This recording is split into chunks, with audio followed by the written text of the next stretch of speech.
Buenas noches, bienvenidos. Siendo hoy 4 de marzo del 2026, llegamos prácticamente al último texto del tomo 19 de las obras completas de Sigmund Freud. Hoy tenemos el texto Algunas consecuencias psíquicas de la diferencia anatómica entre los sexos.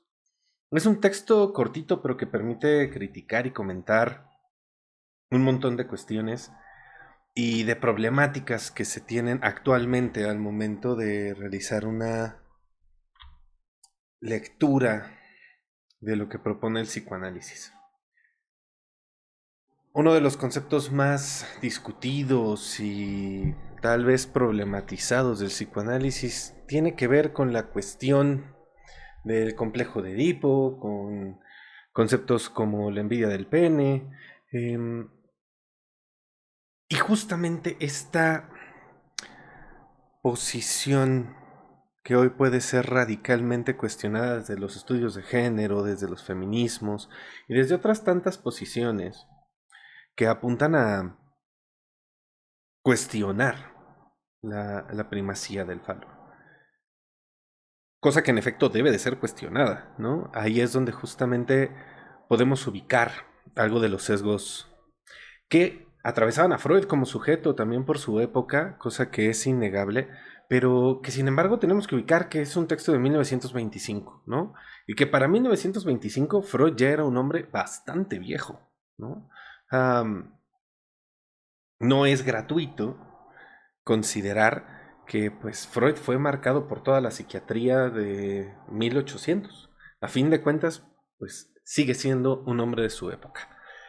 A mí me parece importante determinar, bueno, enunciar más bien, que a mi consideración existen al menos tres sesgos en Freud cuando aborda estos temas. Primero, un sesgo biológico en términos de colocar la biología anatómica como una especie de ideal, de punto de llegada, lo cual lo lleva pues a un sesgo, digamos, heteronormativo, un sesgo heterosexual. Y al mismo tiempo hay una cuestión de un sesgo monógamo, que también está bastante atravesado ahí en su propuesta teórica.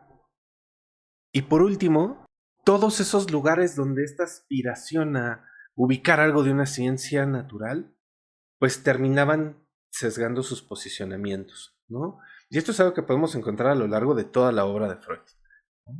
Entonces, sin más que agregar, pasemos al texto.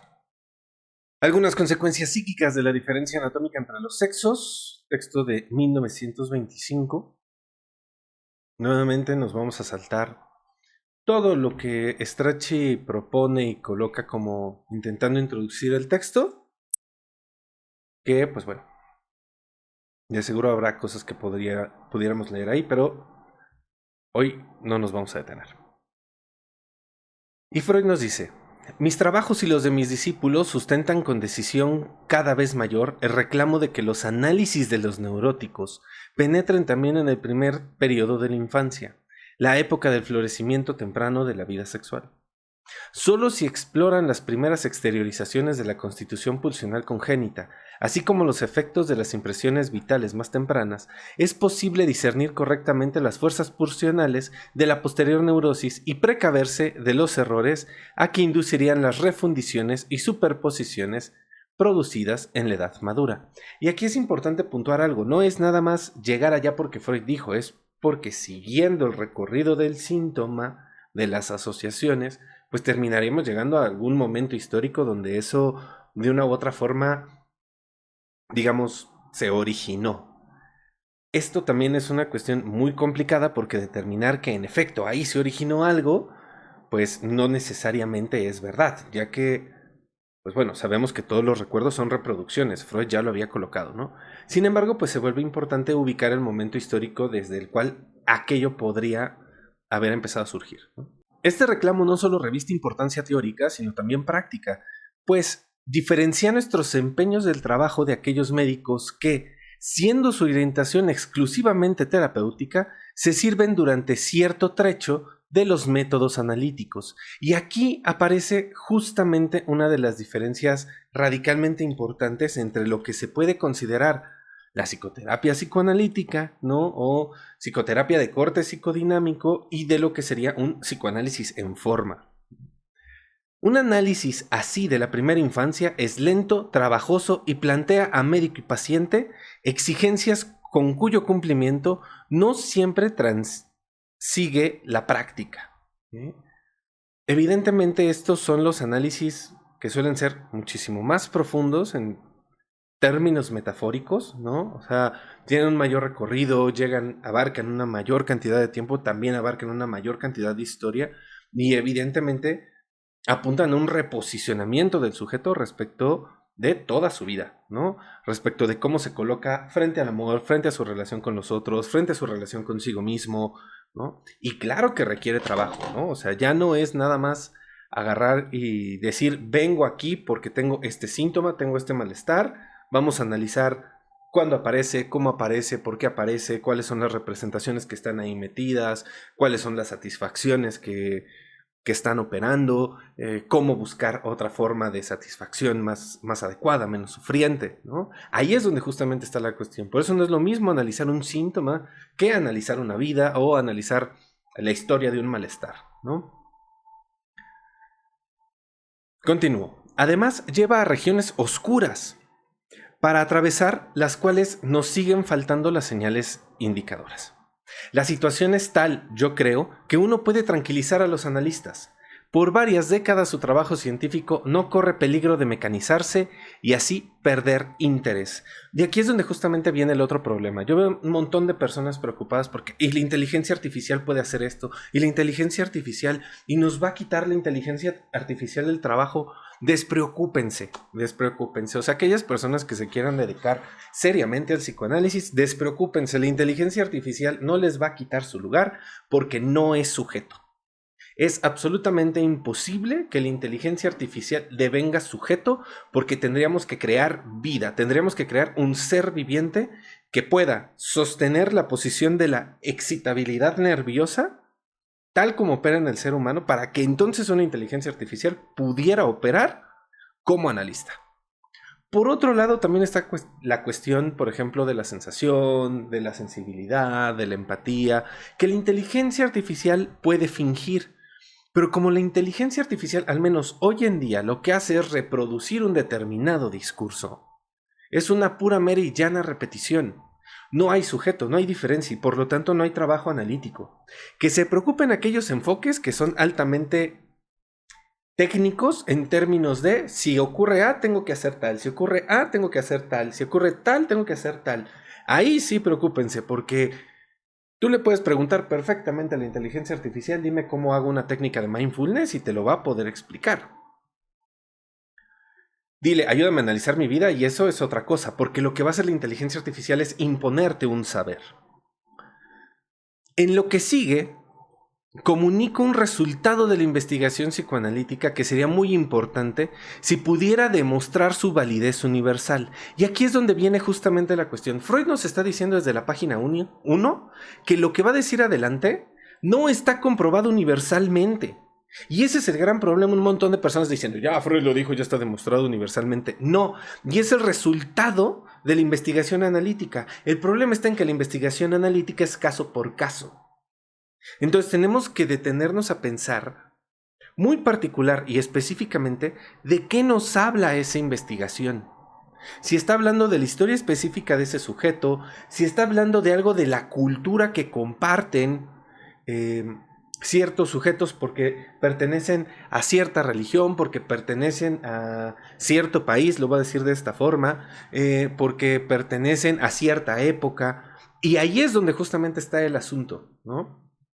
Entonces, todo lo que vamos a trabajar en este texto no es una aseveración que Freud agarra y dice, esto es así. Dice, el análisis devolvió esto y tenemos que ver si tiene validez universal.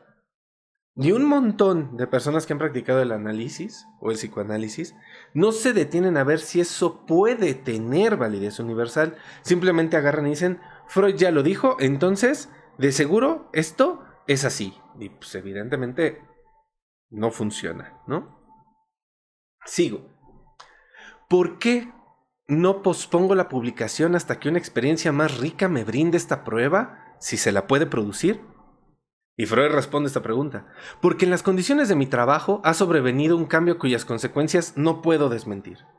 Yo no me he contado entre quienes son incapaces de reservarse durante algún tiempo una novedad conjeturada, a la espera de su corroboración o rectificación. Antes de publicar la interpretación de los sueños y fragmento de un análisis de un caso de histeria, el conocido caso Dora, ¿no? Textos de 1900 y 1905, esperé, si no los 9 años que recomienda Horacio, entre 4 y 5 años. Pero en esa época veía por delante un tiempo de extensión ilimitada, un océano de tiempo, como dijo un amable poeta, y el material me afluía con tanta abundancia que casi me abrumaban las nuevas experiencias. Por añadidura, era el único trabajador en un nuevo campo y mi reserva no significaba peligro alguno para mí ni perjuicios para otros, ¿no? O sea, Freud está diciendo al inicio yo podía esperar todo lo que hiciera falta. Hoy, quién sabe. Ahora todo eso ha cambiado. Repito, ya es un Freud viejo. El tiempo que tengo ante mí es limitado.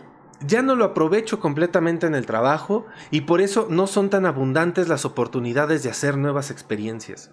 Cada vez que creo ver algo nuevo, dudo si me es posible esperar su corroboración. Por otra parte, ya se agotó lo que se agita en la superficie. El resto debe recogerse de lo profundo con laborioso empeño. Como les decía, este ya es un Freud viejo. Freud se da cuenta de que lo que ha avanzado durante 25 años, y no solo él, sino ya todas las personas que se están dedicando al análisis, es lo que estaba, digamos, accesible de una manera más fácil. Y estamos hablando fácil en términos de 25 años, ¿no? Más todo lo que Freud ya venía trabajando. O sea, son 35 años de trabajo. Y Freud dice que lo que viene en adelante, pues va a requerir un trabajo muchísimo más empeñoso, ¿no? O sea, va a llevar tiempo. Es lo mismo que ocurre, por ejemplo, con la física, ¿no? Se propone algo en 1930 y tantos y se corrobora 70 años después, ¿no? Pasó específicamente con el bosón de Higgs, ¿no? Que se propone teóricamente a inicios del siglo pasado y hasta inicios de este siglo se corrobora. O sea, su creador alcanzó a ver que era verdad lo que había dicho, ¿no? Y eso a medias. Entonces, Freud está declarando una suerte de posición. Dice, yo descubrí esto y lo tengo que decir, ¿no? Ahí está. Vamos a ver si esto es universal o en su caso es parcial. Y ahí es donde está la riqueza de este texto, en la parcialidad de lo que nos ofrece. Continúo. Y por último, ya no estoy solo. Un grupo de diligentes colaboradores está dispuesto a sacar partido aún de lo inacabado, de lo discernido sin seguridad, y puedo confiarles la parte del trabajo de que yo mismo me habría encargado en otras circunstancias. Por eso me siento con derecho, esta vez, a comunicar algo que urgentemente requiere prueba antes de que pueda discernir su valor o disvalor. O sea, Freud está diciendo, yo encontré esto, ustedes háganse cargo de comprobarlo y demostrarlo. Yo no sé por qué los analistas no escucharon eso, pero bueno, eso ya es harina de otro costal. Continúo. Cuando hemos indagado las primeras plasmaciones psíquicas de la vida sexual en el niño, en general tomamos por objeto al varoncito, ¿sí? Freud ya está diciendo cuál ha sido el objeto de estudio. Suponíamos que en el caso de la niña todo sería semejante, aunque diverso, de alguna manera. Hay cosas que se parecen y otras que definitivamente no. No quería aclarársenos el lugar del proceso de desarrollo en que se hallaría esa diversidad. La situación del complejo de Edipo es la primera estación que discernimos con seguridad en el varoncito. Y aquí adelanto, yo sí soy de la opinión de que hay que cambiar ciertos conceptos, hay que cambiarles el nombre, complejo de Edipo, complejo de castración, entre otros, pero bueno, eso ya es un trabajo muchísimo más grande, ¿no? Llegará. Sigo. Nos resulta fácilmente inteligible por qué en ella el niño retiene el mismo objeto al que ya en el periodo precedente, el de la lactancia y crianza, había investido con su líbido todavía no genital. ¿No? O sea, recordemos estas variaciones de cuál es el objeto que está puesto en juego. Y objeto en términos, sí, de órgano y al mismo tiempo de la lógica que puede producir ese órgano en tanto su representación. O sea, la forma en la cual ciertas satisfacciones se simbolizan. También el hecho de que vea al padre como un rival perturbador a quien querría eliminar y sustituir se deduce limpiamente de las constelaciones objetivas, ¿no? Y aquí coloca real. Literales. ¿Cuál es la evidencia de que existe el complejo de Edipo? Una cosa es de que existe el complejo de Edipo y otra cosa es que el complejo de Edipo sea universal. ¿Sí? Nada más detente a buscar en tu red favorita, Instagram, TikTok, la que tú quieras, ¿no? Niños llorando porque su madre se va con su papá. Y ahí está la prueba, ¿no? O sea, son fenómenos que ocurren. Otra cosa es que sean universales o que ocurran de la misma manera. Por eso, pues hay trabajos específicos para entender de qué va, ¿no? El complejo de Edipo. Continúo. Y ya en otro lugar he expuesto que la actitud, ¿no? Y coloca entre paréntesis postura, o sea, es una posición edípica del varoncito, pertenece a la fase fálica y que se va al fundamento por la angustia de castración, ¿no? Recordemos que en aquel entonces, en efecto, había madres que amenazaban a los niños debido a la masturbación con el ejercicio de la castración como castigo. O sea, no es que Freud se lo haya sacado de la manga. A la fecha, hay madres que lo hacen, ¿eh? O sea, también no podemos creer que nada más lo que ocurre en nuestra pequeña burbuja de existencia, pues es el mundo completo, ¿sí? Y agrega, o sea, por el interés narcisista hacia los genitales, no solo hacia los genitales, hacia su propio cuerpo. Ahora bien, hay una complicación que dificulta nuestro esclarecimiento. Aún en el varoncito, el complejo de Edipo es de sentido doble, activo y pasivo, en armonía con la disposición bisexual, ¿sí? O sea, todo el tiempo hay dos líneas que se están jugando.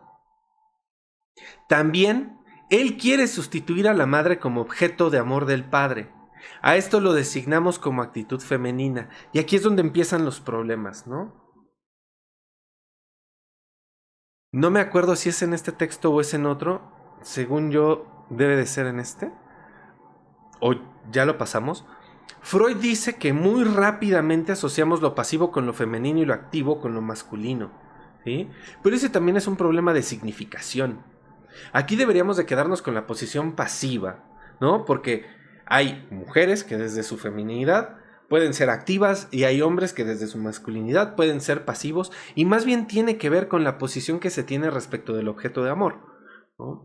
Entonces, sí tenemos que separarnos de eso. Otro lugar donde Freud lo expresa de una manera muchísimo más clara es en el caso de la joven homosexual, ¿no? Y en caso de que no aparezca en este texto, de seguro está en este mismo tomo, por ahí debe de estar, ¿no?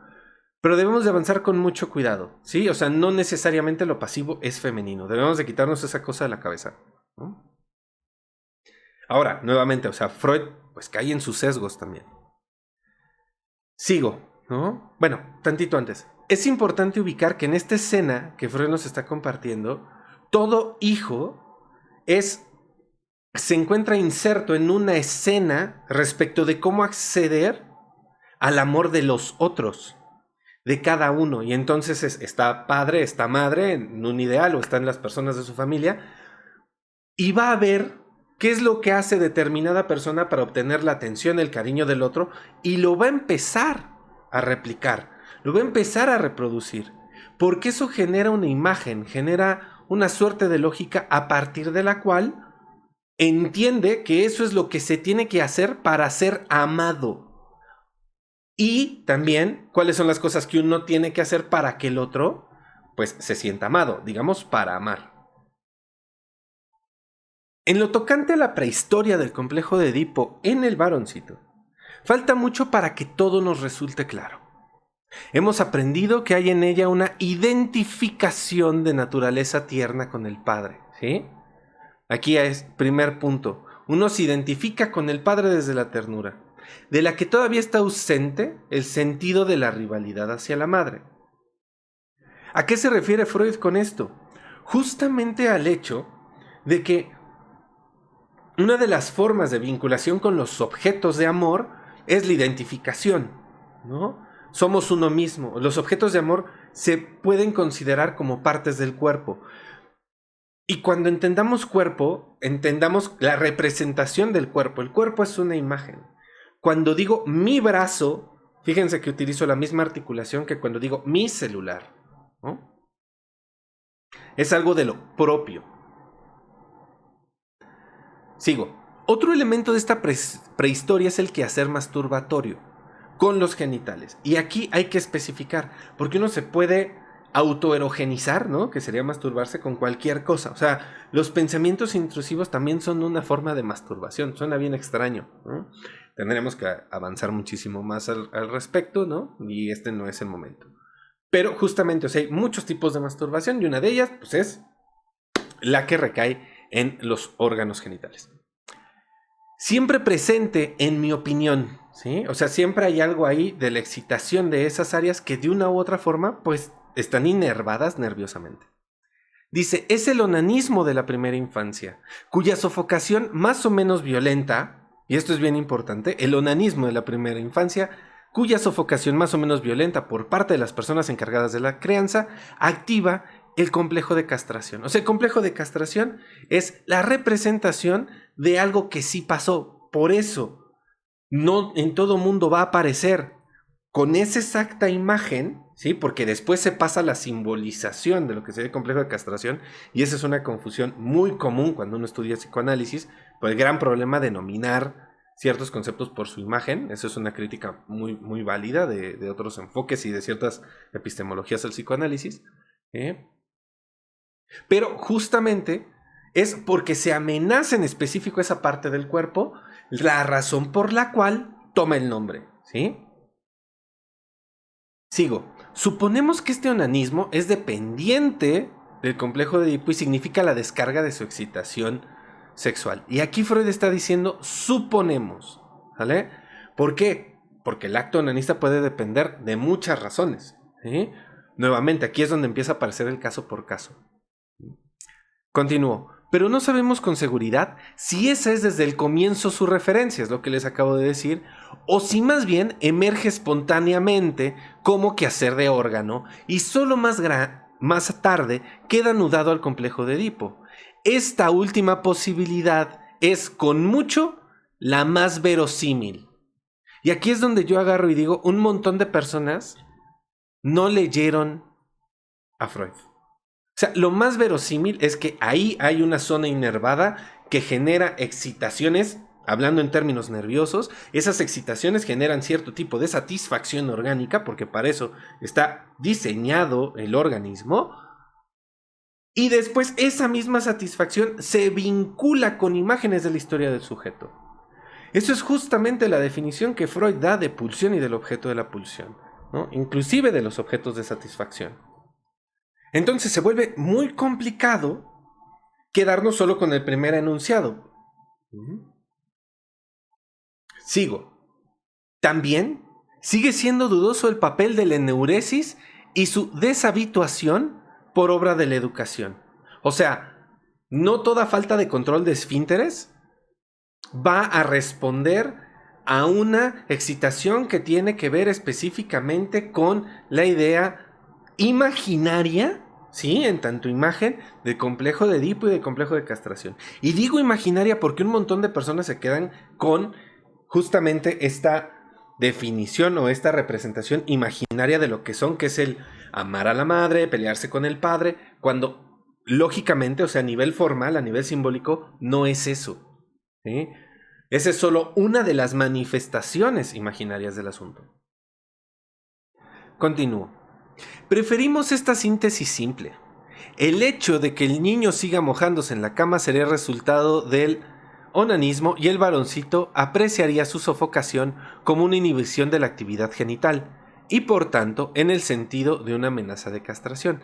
Evidentemente, esta es una tesis bastante arriesgada, pero bueno, ahí es donde empiezan a aparecer los sesgos freudianos, que evidentemente con leer a Freud no alcanza, porque si fuese así, la formación analítica hoy en día sería leer a Freud nada más, ¿no? Y evidentemente, pues eso no es la formación analítica. Sigo. Pero está por verse si esa fórmula es cierta en todos los casos. Nuevamente, Freud diciendo, tenemos que checar si esto es verdad. Hoy sabemos que no es verdad en todos los casos. Sigo. Finalmente, el análisis nos permite vislumbrar que acaso la acción de espiar con las orejas, el coito de los progenitores a edad muy temprana, dé lugar a la primera excitación sexual y por los efectos que trae con posterioridad, Nash-Strandlich, pase a ser el punto de partida para todo el desarrollo sexual. Oye, pero esto aplica para todos, no, depende para aquellos a los que les ocurrió. Por eso es que no se puede generalizar o producir universalidad de los resultados de un análisis, a no ser que sea en términos lógicos y simbólicos. Ese ya es otro asunto, es harina de otro costal, ¿no? Sigo. El onanismo, así como las dos actitudes del complejo de Edipo, se anudarían después a esa impresión, subsiguientemente interpretada. Empero, no podemos suponer que esas observaciones del coito constituyan un suceso regular, y en este punto nos topamos con el problema de las fantasías primordiales. ¿Cuáles son las fantasías primordiales? Hay quien cree que la fantasía primordial es los padres en el coito. Y eso no es la fantasía primordial. La fantasía primordial es un infante se encuentra con algo y que no sabe cómo leer, no sabe cómo simbolizar, no sabe cómo imaginarizar, y entonces produce una imagen para explicarse eso que está ocurriendo. ¿Sí? Cada que un niño o niña, cada que un infante experimente algo y no haya una palabra de alguien que elabore eso, va a producir una fantasía para poder asir esa realidad. Es mucho, pues, lo que permanece inexplicado respecto de la prehistoria del complejo de Edipo, incluso en el varoncito, y todavía está sujeto a examen, si ha de suponerse siempre el mismo proceso. Por eso hay que andarse con un montón de cuidado, por eso no hay nada peor que las explicaciones psicoanalíticas de la universidad, porque por lo general son dadas por una persona que no necesariamente sabe de psicoanálisis, ¿no? Alguien que no está formado. O sea, lo más sorprendente es escuchar conductistas dando clases de psicoanálisis. No lo manejas, no lo sabes, ¿no? Por eso los psicoanalistas pues tampoco podrían dar clases de conductismo. O sea, pues porque no lo manejan, ¿no? No lo saben. Pero bueno, sigamos. Y Freud agrega, o si son estadios previos muy diferentes entre sí, los que confluyen en una idéntica situación final. Y ahí es donde está la cuestión. Cada una de las historias va a confluir en un punto. Ese punto es el que tendríamos que lograr abstraer con los conceptos. A más de los problemas del complejo de Edipo en el varón, el de la niña pequeña esconde otro. Inicialmente, la madre, y aquí va a empezar a hablar de la niña ya en su diferencia, dice, inicialmente la madre fue para ambos primer objeto y no nos asombra que el varón lo retenga para el complejo de Edipo. O sea, para el complejo de la prohibición del incesto. Pero, ¿cómo llega la niña a resignarlo y a tomar a cambio al padre por objeto? Persiguiendo este problema, he podido hacer algunas comprobaciones que acaso echen luz justamente en la prehistoria de la relación edípica de la niña, ¿no? Eso quiere decir que él ha obtenido información de ciertos casos, ¿no? También de algunos autores que va a citar al respecto de esta cuestión. Y dirá, todo analista ha tomado conocimiento de mujeres que perseveran con particular intensidad y tenacidad en su ligazón padre en el deseo de tener un hijo de él, en que ésta culmina, ¿no? O sea, las niñitas que dicen, algún día yo voy a tener hijos de mi papá, ¿no? Hay buenas razones para suponer que esta fantasía de deseo fue también una fuerza pulsional de su onanismo infantil, y uno fácilmente recibe la impresión de hallarse frente a un hecho elemental, no susceptible de ulterior resolución de la vida sexual infantil. Pero precisamente un análisis de estos casos llevado más a fondo muestra algo diverso, que el complejo de Edipo tiene en ellos una larga prehistoria y es, por así decir, una formación secundaria. Según puntualiza el viejo pediatra Linder, el niño descubre la zona genital dispensadora de placer, sea el pene o el clítoris, durante el mamar con fruición, ¿no? El chupeteo. Y aquí esto él se lo está atribuyendo a un autor de 1879. Esta es justamente la cuestión, ¿no? El año lo agrega Strachey, ¿no? Dice: no quiero entrar a considerar si el niño efectivamente toma esta fuente de placer recién ganada como sustituto del pezón materno que perdió hace poco. Posteriores fantasías quizá apunten en esa dirección, ¿vale? Eso ya depende de la fantasía de cada sujeto. En suma, la zona genital es descubierta en algún momento, esto es lo importante, y no parece justificado atribuir un contenido psíquico a los primeros quehaceres del niño con ella. Ahora bien, el paso siguiente en la fase fálica, que así ha comenzado, no es el enlace de este onanismo con las investiduras de objeto del complejo de Edipo, sino un descubrimiento grávido en consecuencias, circunscrito a la niña pequeña. Ella nota el pene de un hermano o un compañerito de juegos, pene bien visible y de notable tamaño, y al punto lo discierne como el correspondiente superior de su propio órgano, pequeño y escondido. A partir de ahí cae víctima de la envidia del pene. Y este es un gran problema, ¿no? Es ¿cómo es que una niña se puede dar cuenta de eso? Y es no sin dar cuenta de cómo ocurría en aquellos momentos el encuentro con la diferencia sexual. Evidentemente, el gran problema de este párrafo tiene que ver con cuando Freud dice: al punto lo discierne como el correspondiente superior, porque eso no es cierto, ¿sí? Hay dos posibles respuestas ante la diferencia sexual: pensar que a mí me falta o pensar que al otro le sobra. O, por el contrario, pensar que a mí me sobra y pensar que al otro le falta. Cualquiera de las dos es posible y también va a depender del discurso con el cual se presente la diferencia sexual, ¿vale? Tiene que ver con una cuestión de imagen y de conteo, ¿sí? Y de dónde se establece, vamos a decirlo de esta manera, la imagen ideal, la imagen del todo, ¿sale? ¿Por qué? Porque si para ti la imagen de una pluma es así como estoy mostrando esta pluma, que tal vez sea complicado que la vean, es sin tapa, pues entonces esta pluma está completa. Pero si la imagen para ti de una pluma es una pluma con tapa, si la tomo, si le quito la tapa, pues le va a faltar la tapa. Entonces depende de dónde se coloque la representación de la totalidad del objeto. Por eso también depende dónde tú coloques que un envase está lleno. Es exactamente lo mismo. Porque si se dan cuenta, pues las botellas que se compran de agua de refresco pues tienen un espacio vacío. Y la botella está llena. Sin embargo, hay un espacio que le falta. Si tú dices, debe estar llena hasta que tope el roce el tope de la botella, pues entonces todas las botellas vienen casi llenas.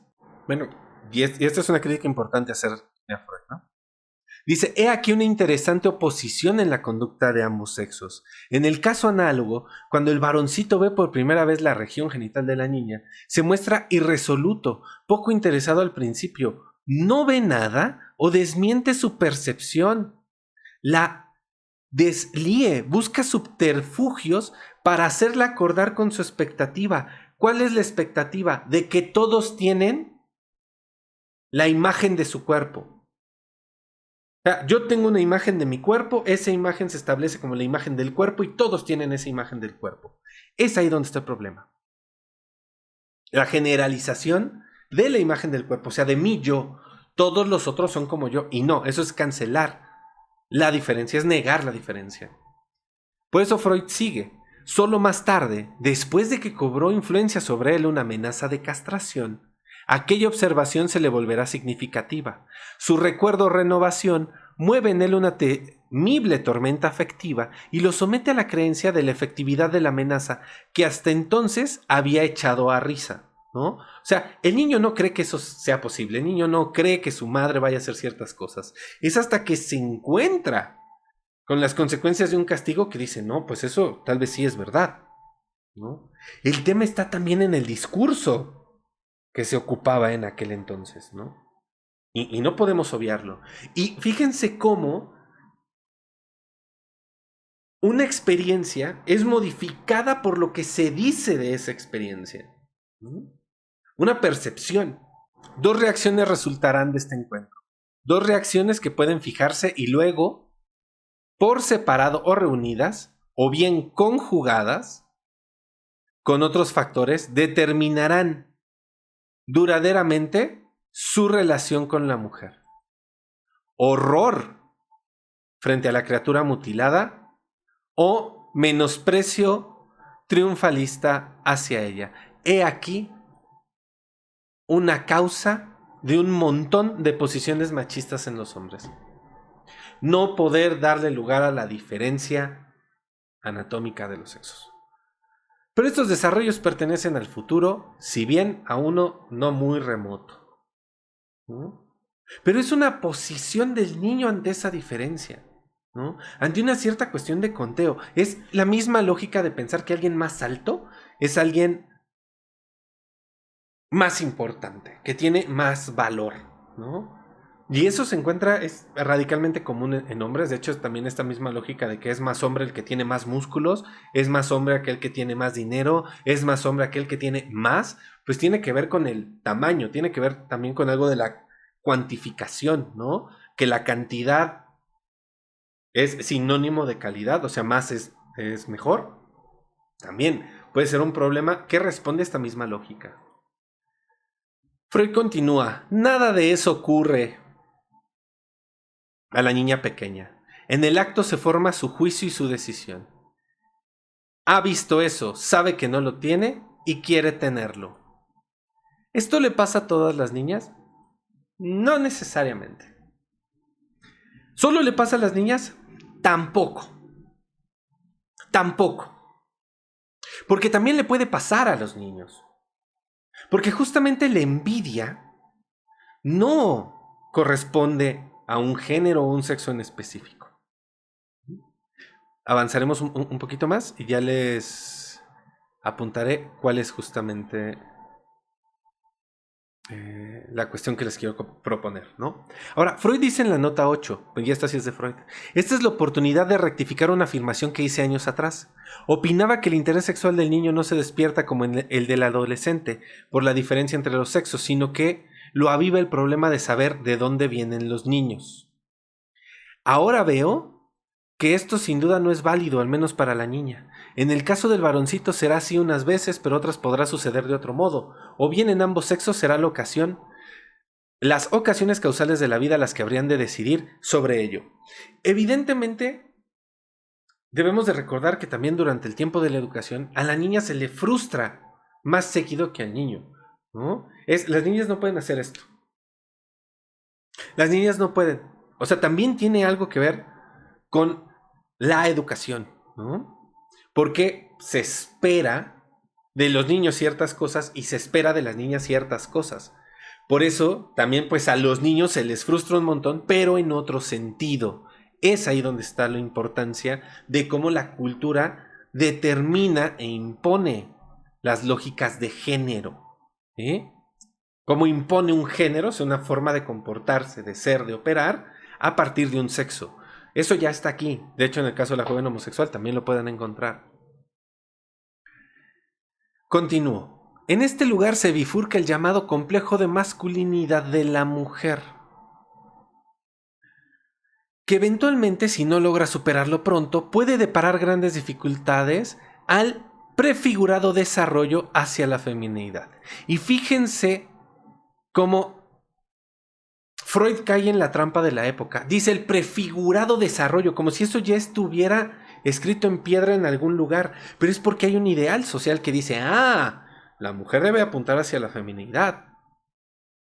Y pues, ¿qué es eso, no? Ahí es donde aparece justamente la cuestión de los constructos sociales, ¿no? Sigo. La esperanza de recibir alguna vez, a pesar de todo, un pene, igualándose así al varón, puede conservarse hasta épocas inverosímilmente tardías y convertirse en motivo de extrañas acciones de otro modo incomprensibles, ¿sí? Ahora, sustituyamos, ¿no?, el órgano por cualquier objeto. Porque la cuestión de cómo funciona el objeto tiene que ver con tener algo que me haga igual a, que nuevamente es un intento por borrar la diferencia. Y ahí es donde tendríamos justamente que ubicar, pues, de qué va la diferencia, ¿no?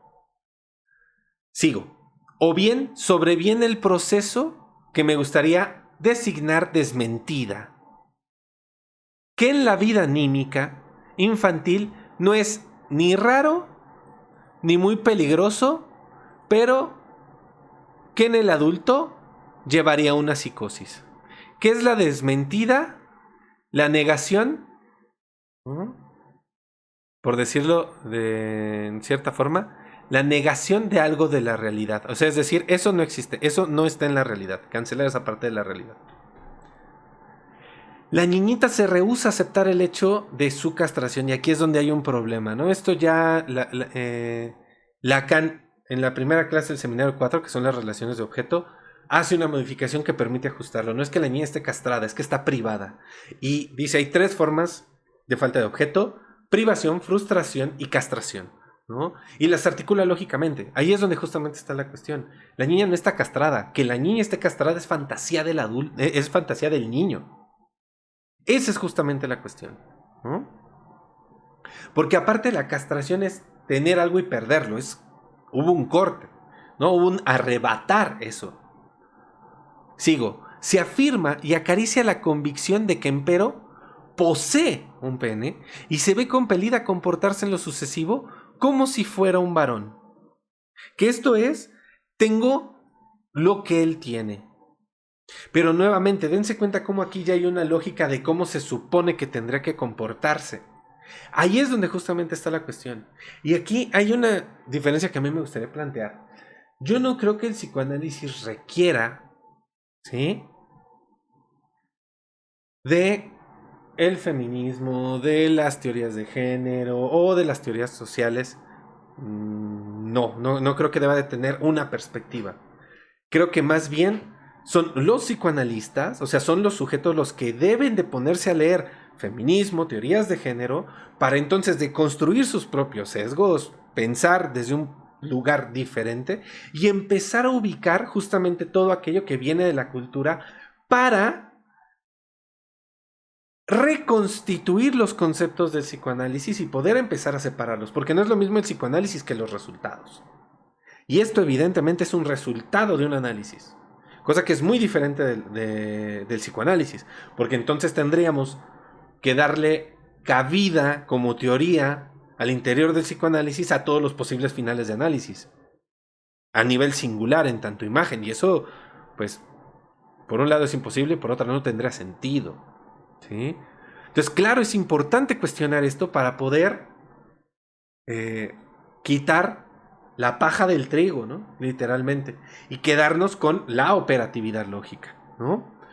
Porque, evidentemente, la lógica que pasa por el hecho de yo no tengo algo que el otro tiene y es ese algo lo que le permite hacer tal cosa, puede ser o una lectura de la realidad, ¿sí?, o puede ser una fantasía, ¿sí?, resultado de una vivencia específica, ¿vale?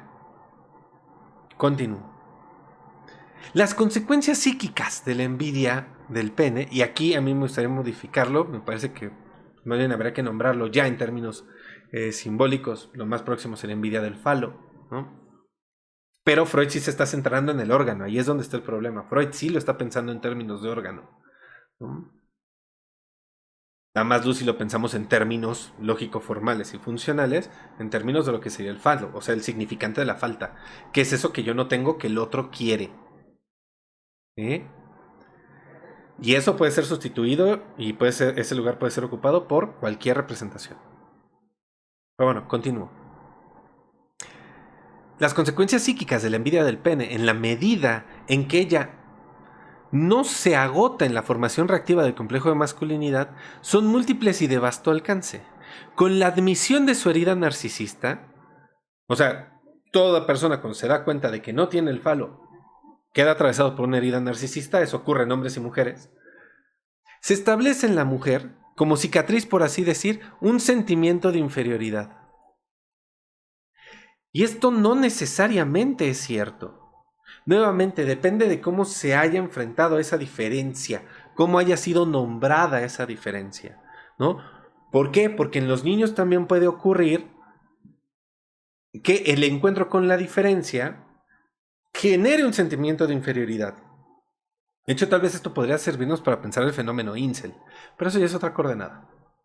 Sigo. Superando el primer intento de explicar su falta de falo como castigo personal, y tras aprender la universalidad de ese carácter sexual, empieza a compartir el menosprecio del varón por ese sexo mutilado en un punto decisivo, y al menos en este juicio se mantiene en paridad con el varón. Y aquí es donde queda justamente la cuestión importante a puntuar. A la niña también se le educó en esos términos, o sea, eso es discurso simbólico. Claro que hay un discurso falocéntrico, claro que existe, y eso va a aparecer, ¿no? Ya hay un video ahí en redes, Manuel Hernández diciendo esto. Claro que va a aparecer como resultado de los análisis, porque así fueron constituidos los sujetos. Es pensar que la gran mayoría de las personas adultas hoy en día no están atravesadas por el machismo de una u otra forma. Hay quien no, porque ya creció en familias feministas, radicalmente deconstruidas, claro, y tendrán otra porción de machismo.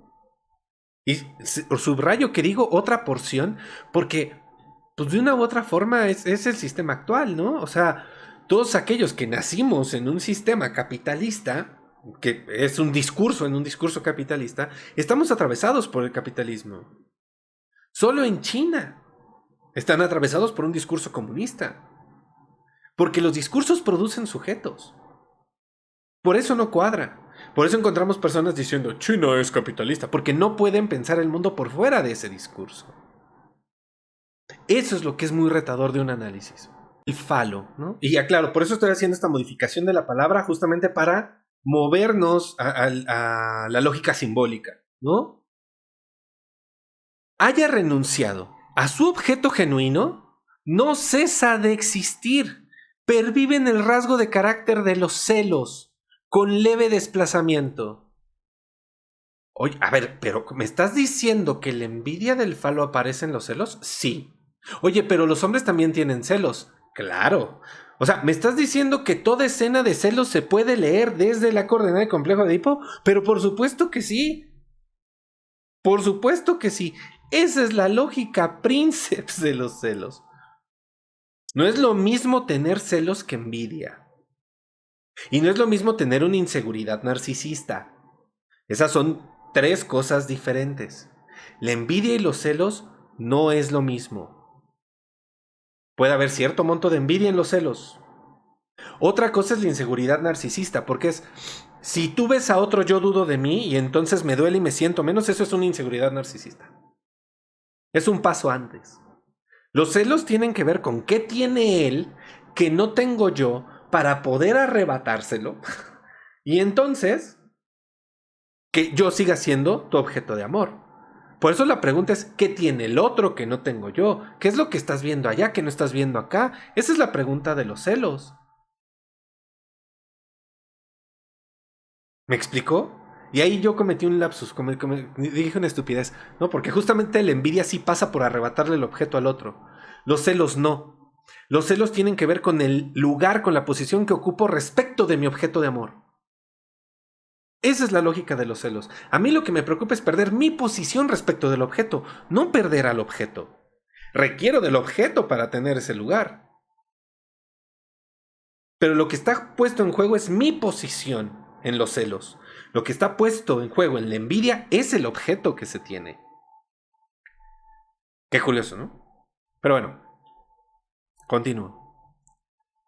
Es verdad que los celos no son exclusivos de uno de los sexos y se asientan en una base más amplia, pero yo creo no obstante que desempeñan un papel mucho mayor en la vida anímica de la mujer porque reciben un mayor refuerzo desde la fuente de la envidia del pene desviada. Aquí yo me atrevo a criticar a Freud, como si no llevara una hora haciéndolo, ¿no?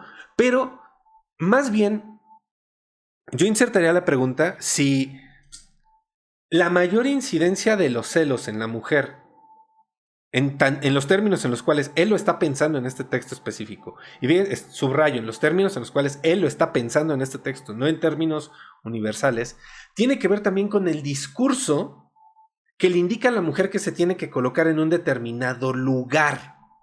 ¿Sí?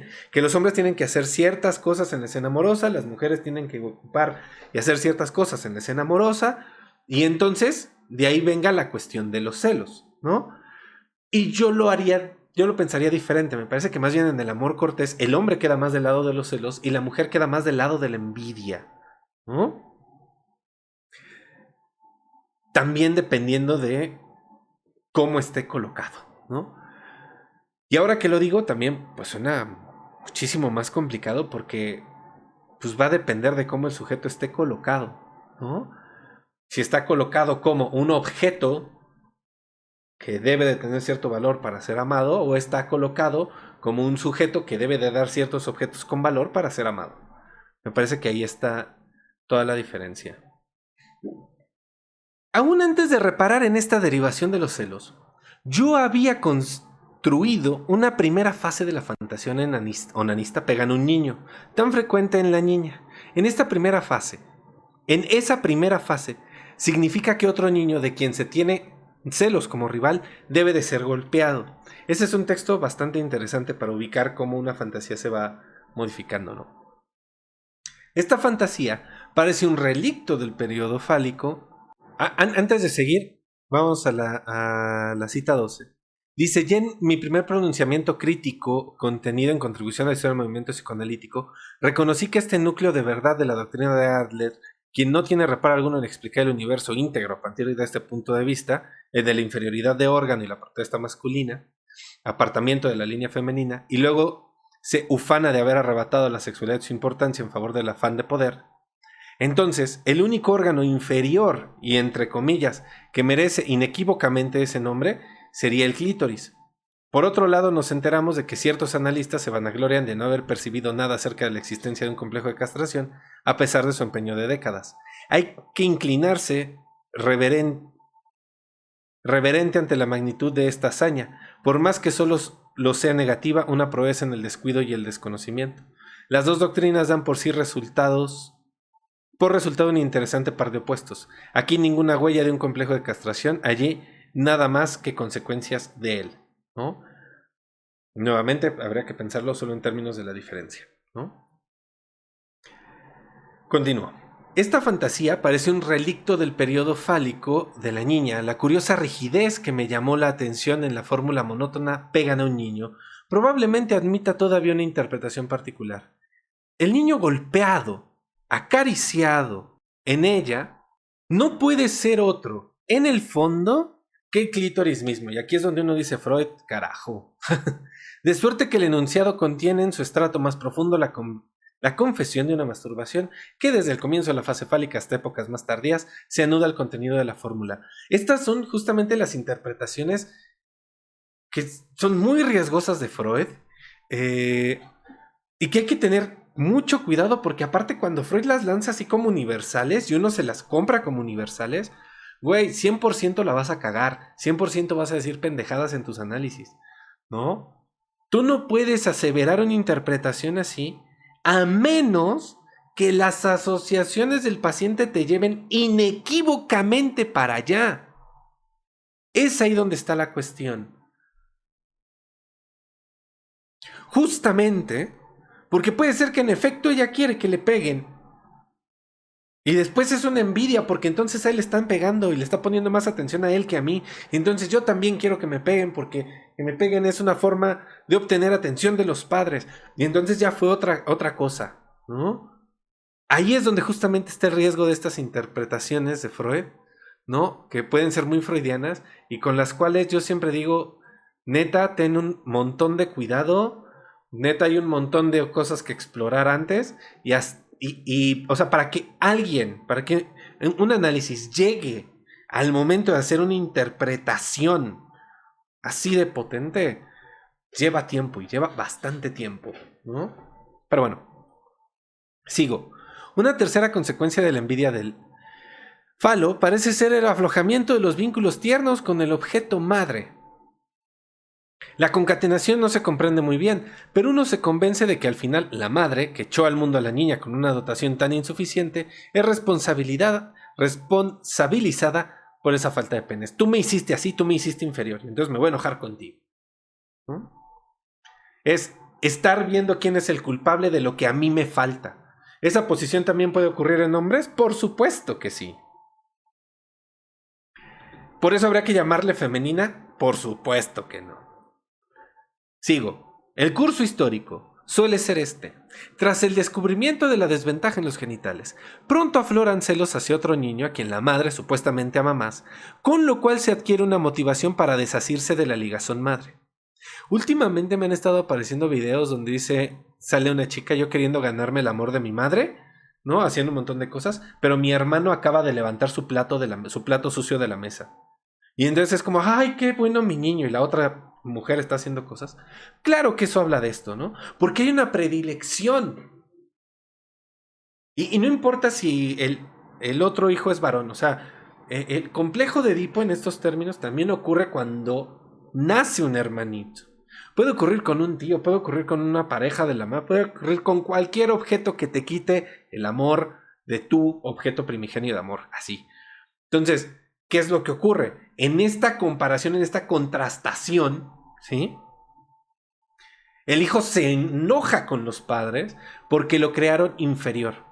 Y si seguimos esta lógica, puede ser que en los momentos actuales, ¿no? Esta queja de los hombres de, es que ahora las mujeres tienen el poder y están arriba y shalala, que evidentemente es un discurso que suena muy envidioso, demasiado envidioso. Encontremos que la cosa se invierta. Y es como, ¿por qué me hiciste hombre si yo no puedo hacer nada? Si entonces son las mujeres las que pueden hacer. Se puede invertir la posición. Eso es justamente lo importante. Hoy suena broma, hoy se dice como burla, pero eso puede empezar a tener efectos subjetivos. Sigo. Armoniza muy bien con ello que ese niño preferido por la madre, o sea, el hijo preferido por la madre, pase a ser el primer objeto de la fantasía pegando un niño que desemboca en masturbación. O sea, me va a brindar una satisfacción ver que al otro le quieren menos. Claro. Es un enemigo a fin de cuentas. Sigo. Hay otro sorprendente efecto de la envidia del falo o del descubrimiento de la inferioridad del clítoris. Nuevamente, el descubrimiento de la inferioridad es ya una fantasía. ¿Sí? O sea, es una fantasía infantil. Que es sin duda el más importante de todos. A menudo yo había tenido antes la impresión de que en general la mujer soporta peor la masturbación que el varón. Suele revolverse contra ella y no es capaz de utilizarla en las mismas circunstancias en que el varón habría recurrido sin balizar a ese expediente. Claro, porque la sexualidad de la mujer ha sido muchísimo más perseguida que la del hombre. Esto nos sorprende, ¿no? Pero bueno, nuevamente, pues Freud, como cualquier ser humano, tenía celos. Por cierto, la experiencia mostraría incontables excepciones a esta tesis, si se la quisiera estatuir como regla. O sea, Freud también está consciente que está diciendo una cosa muy complicada, ¿no? Es que las reacciones de los individuos de ambos sexos son mezcla de rasgos masculinos y femeninos. Vamos a leerlo diferente. Es que las reacciones de los individuos de ambos sexos son mezcla de rasgos activos y pasivos. Pero si ustedes lo leen como activo y pasivo y como masculino y femenino, eso quiere decir que hombres y mujeres tienen partes masculinas y femeninas, tienen partes activas y pasivas, y que por lo tanto todos tenemos energía masculina y femenina. O sea, güey, no pasa por ahí. Por eso de repente empiezan a decir, es que si tienes más energía masculina, tienes más energía femenina, y luego le quieren echar la culpa al psicoanálisis, y dices, güey, chale, ¿no? O sea, cuando todo eso está atravesado por un discurso cultural, por una construcción social, ¿no? ¿Por qué? Porque en culturas donde no está esa forma de pensar la diferencia anatómica, eso no ocurre. Esas diferencias no ocurren. Y curiosamente, todos esos discursos son formas de responder al ¿por qué no eres amado? ¿Por qué no te aman? ¿Por qué no se sostienen tus relaciones? Dense cuenta que todo eso es discurso infantil. Continúo. No obstante, sigue pareciendo que la naturaleza de la mujer está más alejada de la masturbación y para resolver el problema supuesto se podría aducir esta ponderación de las cosas. Nuevamente una tesis de Freud.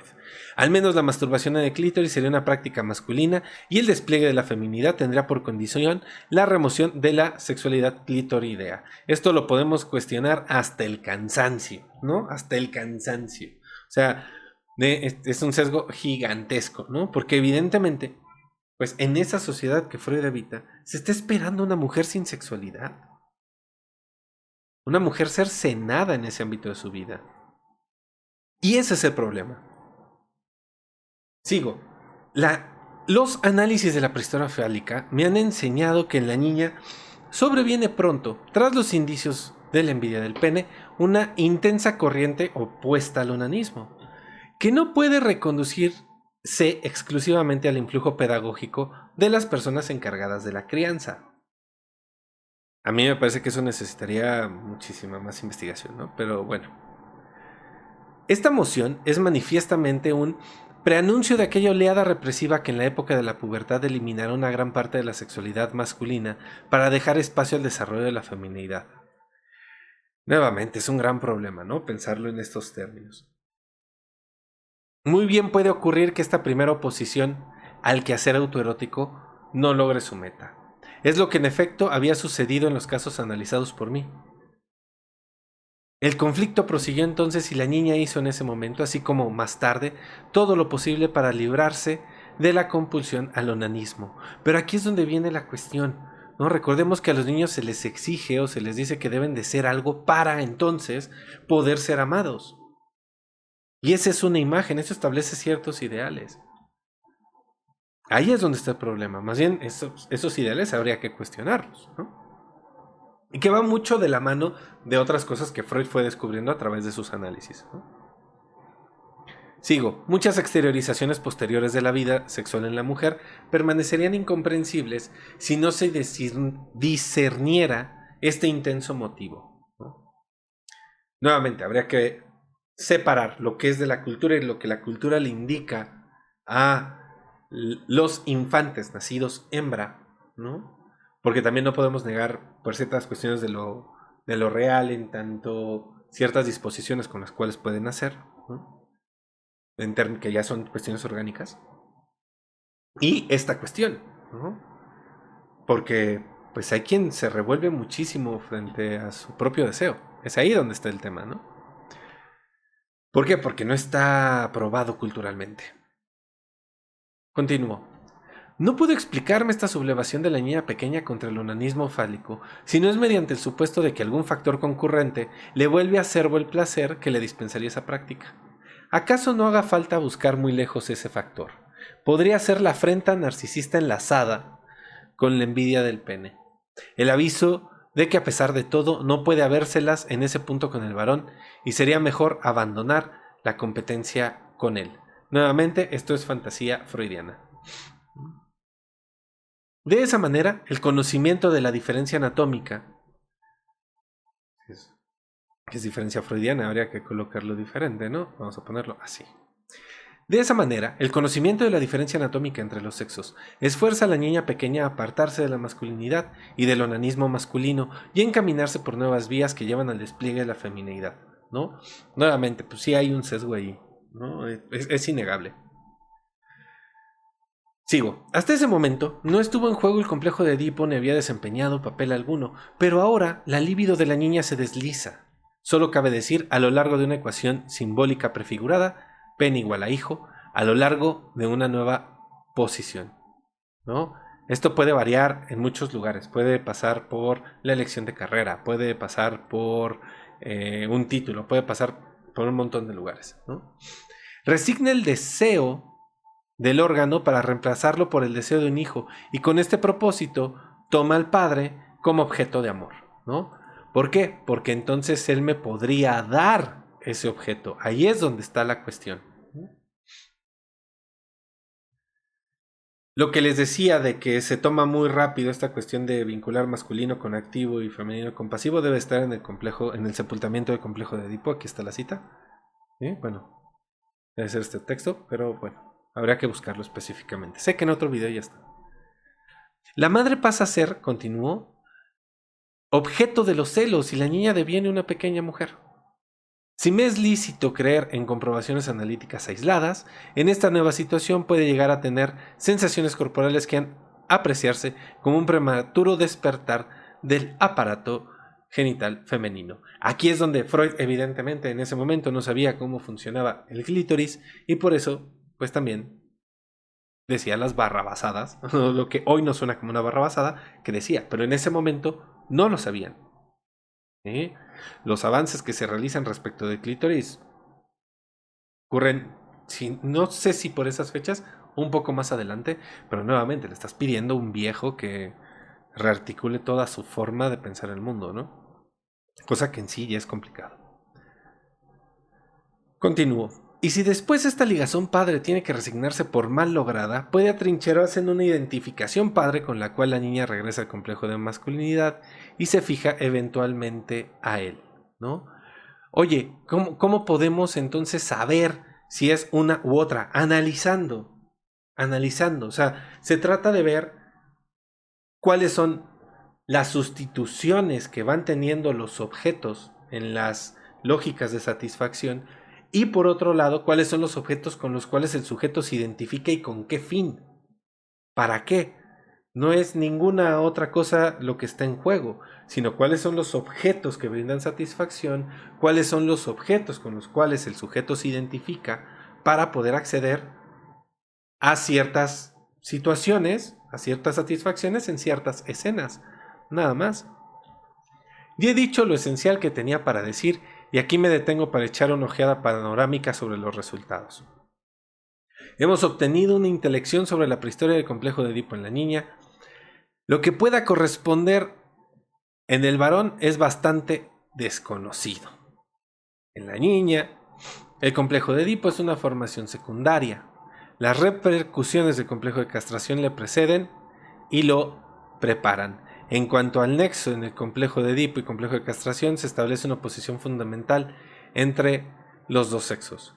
Mientras que el complejo de Edipo del varón se va al fundamento debido al complejo de castración, el de la niña es posibilitado e introducido por este, ¿no? Me parece que esta cita habría que modificarla, ¿no? En tanto, tal vez no necesariamente el complejo de castración, sino la introducción de la diferencia sexual, ¿no? Pero bueno, eso requiere un desarrollo bastante más consistente. Esta contradicción se esclarece si se reflexiona en que el complejo de castración produce en cada caso efectos en el sentido de su contenido, inhibidores y limitadores de la masculinidad y promotores de la feminidad. Nuevamente el complejo de castración pues surge de un discurso y ese discurso es cultural, ¿no? Y tiene que ver con la diferencia. La diferencia entre varón y mujer en cuanto a estas piezas del desarrollo sexual es una comprensible consecuencia de la diversidad anatómica de los genitales y de la situación psíquica enlazada a ellos. Corresponde al distingo entre la castración consumada y una mera amenaza de castración. Aquí es donde justamente está el problema, porque pues ¿cuál castración consumada? Ahí no hubo. La mujer ya nace así, ¿no? Bueno, la hembra ya nace así.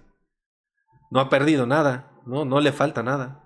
Entonces, nuestro resultado es en el fondo algo trivial que habría podido preverse. En cambio, el complejo de Edipo es algo tan sustantivo que no puede dejar de producir consecuencias, cualquiera que sea el modo en el que se caiga en él o se salga de él. En el varón, según lo expuse en una publicación que acabo de citar y que sigo en general en estas páginas, el complejo no es simplemente reprimido, zozobra formalmente bajo el choque de la amenaza de castración. Sus investiduras libidinosas son resignadas, desexualizadas y en parte sublimadas.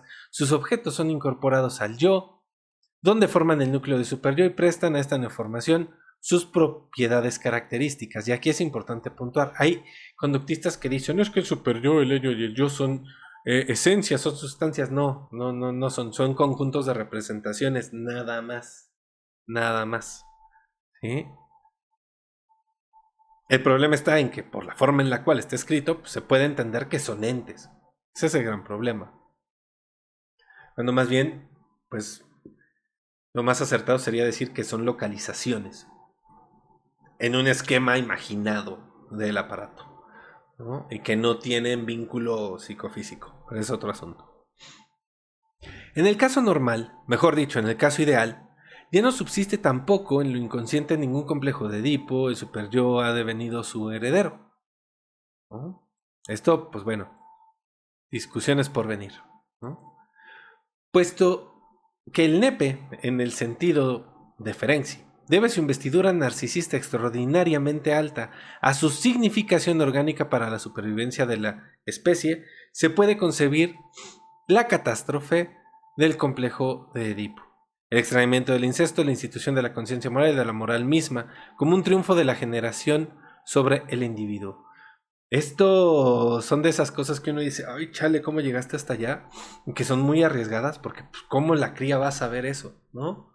¿Cómo las sociedades van a saber eso? Y inclusive tendremos que irnos a la mitología de las sociedades porque hay distintas mitologías ahí, ¿no? Y pues, siempre es, en la gran mayoría de las mitologías que no son patriarcales, tenemos en igualdad de posiciones a la mujer y al hombre. En la gran mayoría, la mujer por encima del varón, ¿no? Pero bueno, ese es otro asunto. Sigo. Punto de vista interesante este si se reflexiona en que la neurosis estriba en una renuncia del yo frente a la exigencia de la función sexual. Pero el abandono del punto de mira de la psicología individual no nos lleva a esclarecer de entrada estos enredados vínculos. En la niña falta el motivo para la demolición del complejo de Edipo. La castración ya ha producido antes su efecto y consistió en esforzar a la niña a la situación del complejo de Edipo. Por eso este último escapa al destino que le está disparado en el varón. Puede ser abandonado poco a poco, tramitado por represión, o sus efectos penetrar mucho más en la vida anímica que es normal para la mujer.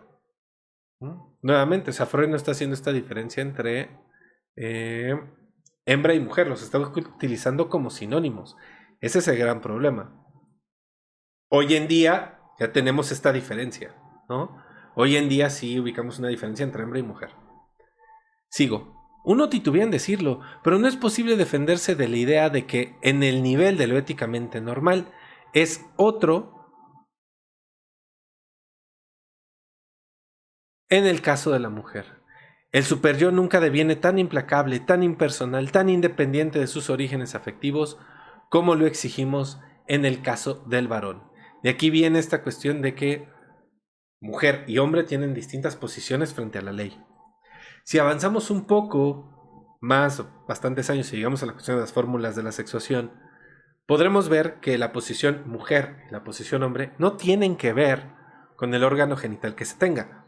Aunque claro, pues, no podemos negar que tiene cierta intervención ahí, más por los fenómenos trans. Sin embargo, lo que sí podemos ubicar es que, dependiendo de cómo uno se coloque, también tiene una posición diferente ante la ley. Que no necesariamente depende de la posición, pero que se ordena diferente, ¿sí? En tanto, pues, ¿qué es lo que se puede perder? En tanto, ¿cómo es que se simboliza los efectos de la ley? Y eso también tiene que ver con la educación y con la vivencia de cada sujeto, ¿no? Es difícil universalizarlo. Continúo. Rasgos de carácter que la crítica ha enrostrado desde siempre a la mujer, que muestra un sentimiento de justicia menos acendrado que el varón y menos inclinación a someterse a las grandes necesidades de la vida, que con mayor frecuencia se deja guiar en sus decisiones por sentimientos tiernos o hostiles, ¿no? Esta cosa de que la mujer es más emocional, estarían ampliamente fundamentados en la modificación de la formación superyo que inferimos en líneas anteriores. Evidentemente esto puede ser criticado ampliamente, ¿sí? y es necesario, me parece que sí. Habría que justamente pues, repensarlo a la luz de otras cuestiones, ¿no? Porque también puede ser pues una producción cultural, un discurso meramente social, ¿no? Porque no todas las mujeres son así, no todos los hombres son así, ¿no?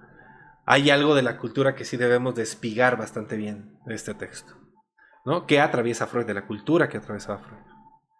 Sigo. En tales juicios no nos dejaremos extraviar por las objeciones de las feministas que quieren imponernos una total igualación e idéntica apreciación de ambos sexos, pero sí concederemos de buen grado que también la mayoría de los varones se quedan muy a la saga del ideal masculino y que todos los individuos humanos, a consecuencia de su disposición constitucional bisexual y de la herencia cruzada, reúnen en sí caracteres masculinos y femeninos, de suerte que la masculinidad y feminidad puras siguen siendo construcciones teóricas de contenido incierto. Esta es justamente la cuestión que me parece radicalmente importante, porque la cuestión es que no somos iguales, o sea, sí hay diferencias sexual. Otra cosa es que no seamos iguales ante la ley en tanto ciudadanía. Ese es otro asunto. ¿Por qué? Porque tenemos que ubicar muy precisamente dónde están las diferencias. Debemos de ubicar dónde están las diferencias, porque si no, el riesgo es simplemente encontrar nuevas formas de omitir la diferencia, ¿no? Y el punto de darle lugar a la otra edad es darle lugar a su diferencia, ¿no? Sigo.